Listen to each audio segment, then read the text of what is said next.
So you're back in town? I'm back in town. Okay, and you're in, where are we at the moment? We're in Hackney Wick, right underneath the flight pattern, obviously, from some airport. Okay. But yeah, Hackney Wick at Tom Court's Flat Stroke Studio, which he's done quite well to fashion for us with vocal booth and mixing room and stuff like that. And who is Tom? Tom is Chris Caught's son, which anyone who's seen us play recently will have noticed the quite younger chap off to the side there, who is the fifth Beatle of the Gutter Brothers at this point.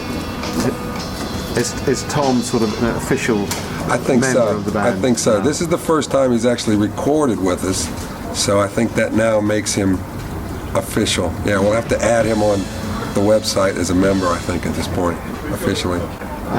And you've literally just been back in London for just over a week. Yeah, over a week, yep. And can you tell me why you've come over just for such a short time? What's well, been? As some people may know that, I now live in the States. The rest of the Gutter Brothers are still here in the London area. And so when I do come, because I work in New Orleans and have my business and stuff to maintain, so we have to cram it all in very quickly and get it done. This time, the main purpose of the visit was to make a new Gutter Brothers album, which we're pretty much just finished just a couple minutes ago. So we hope that we kind of have what we need in the can. We'll find out, won't we?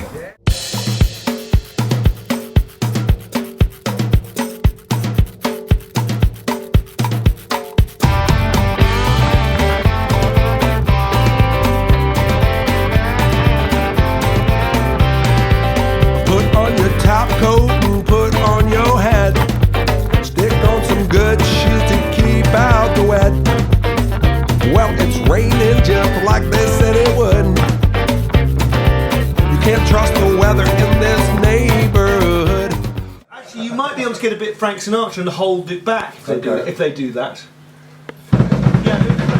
Yeah, back. Are these new tracks or no?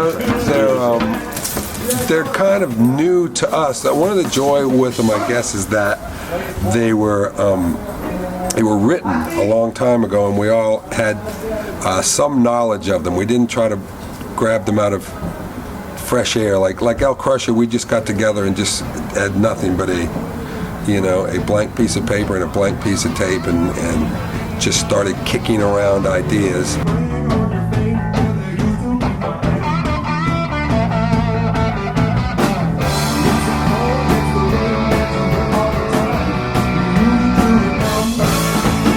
And I think that was great for that. That was in 2005.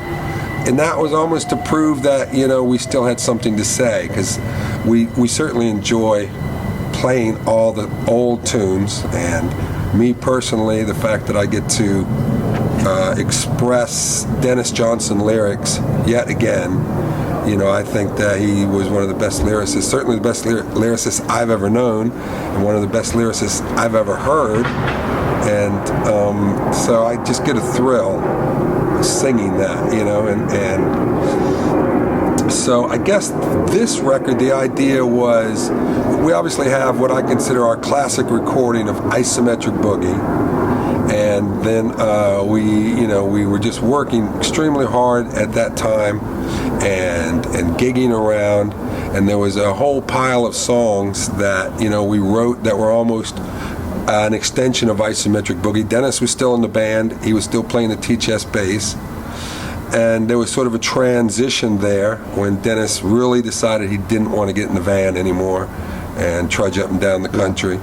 And so we sort of became a four-piece, and the skiffle sort of setup, we didn't want to, there was no T-chest bass players available. We didn't put an ad out for T-chest bass player. So we ended up being a four-piece rock band, or really a power trio with vocalists. And so some of the songs that we wrote were, like I said, skiffle songs. Some of them were rock songs, and they really only got demoed, and some of them were on Already Dead, the live album. And this whole project was because I think that they weren't a cohesive product. All those songs that never got done, they were in bits and bobs, and they're good for the fans, or should I say the fanatics, but as far as a recorded piece, they just weren't cohesive, and we really wanted to bring out those songs that we thought were great songs, and so we gave it another try, and that's what we've just finished doing here at Tom's Flat for the last 3 days. Standing out here in the mother primeval, in the heat and the wind and the rain and the snow. Standing out here in this old stone cathedral. Been out too long and we want to come in from the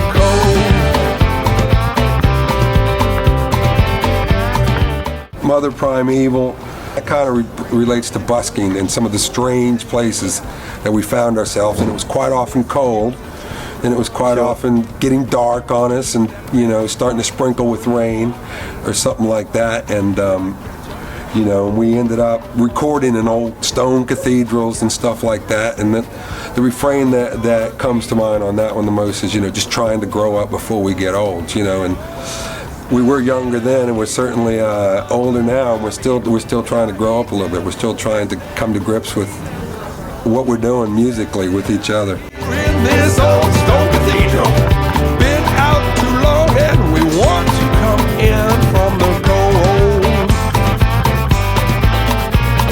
Head peeking through the doorway, he's looking over his shoulder.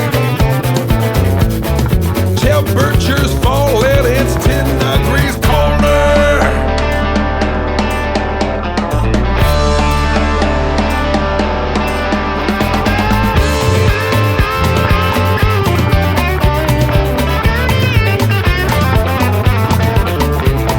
Standing out here in the mother primeval, in the heat and the wind and the rain and the snow. Standing out here in this old stone cathedral. Been out too long and we It was quite a big transition when Dennis finished playing the T-chess bass, and you literally almost became a metal band overnight. Yeah, I try not to use that word, but yeah, I think we did, and it took a while to find our feet there.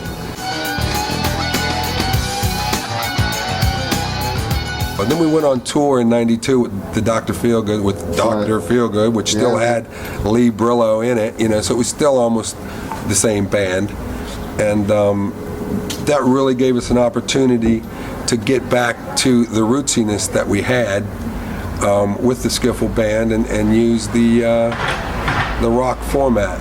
So we ended up in a good place, but there was a bit of a hairy transition at that time, I think. On the subject of Dr. Feelgood, there is the one track that you're recording on this album that Dr. Feelgood recorded. Did indeed. He liked it. He heard the demo version at that same time. They were just getting ready to record another album. I think maybe Lee Brillo was thinking that he was quite ill, and he was possibly trying to get it done one last time. And we were very happy to lend a track to that. Right. And so once again, it was one that we had done, and we demoed it, and they recorded it, and we had to obviously put our own stamp on it. And that track is?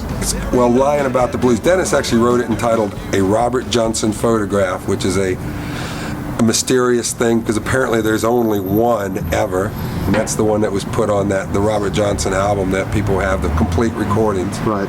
So Dennis kind of made a joke about, that's not the only one. I've got one, and mine's autographed, So that was a huge, if that were true, that would have been worth a lot of money. I love the idea of the song. To write a blues song, you've got to come up with something that fits the bill. Fits the bill, and to make up your own. And I think any modern blues artist is lying. The devil is no longer on the crossroads. Right. You can go out there and wait for him all night, and he's got bigger fish to fry these days than worrying about guitar players probably. But so yeah, Dennis, you have to. try to dispel belief to write a blues song, I think. So he just said, well, the whole thing's a lie, and that was it was a funny idea. I got a Robert Johnson photograph that you didn't know exist. I even got his autograph. I'll let you have it for a kiss. Well, I'm alive, baby, but I only lie for you. There ain't nothing in this world I wouldn't do for you. Well, I met Memphis Minnie Lawler, and she taught me all I need to know.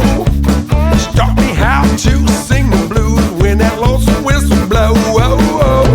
Love and life, baby, but you know it's just fun. I suspect Lying About the Blues may be one of the more unfamiliar tracks to Probably to so. I don't think fans. we may have ever played it once or twice at a gig, but you know, we hardly ever played it.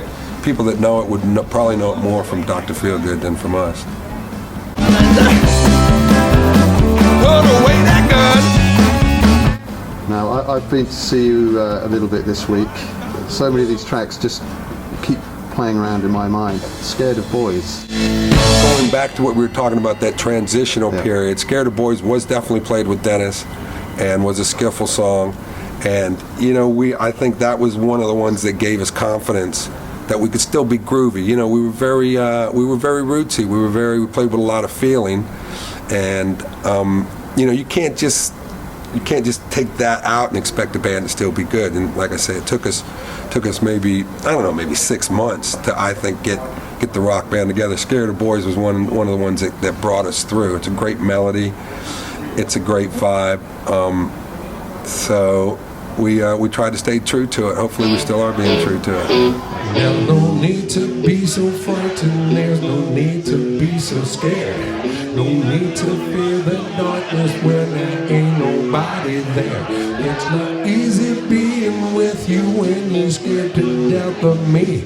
I'm aware of all your problems and your sensitivity. Well, I know that life is dangerous. It's more dangerous for girls. Well, I know that you have drawn a line that the damage never heals.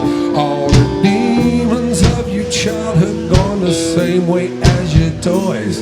But you're still having nightmares, and now you're scared of boys.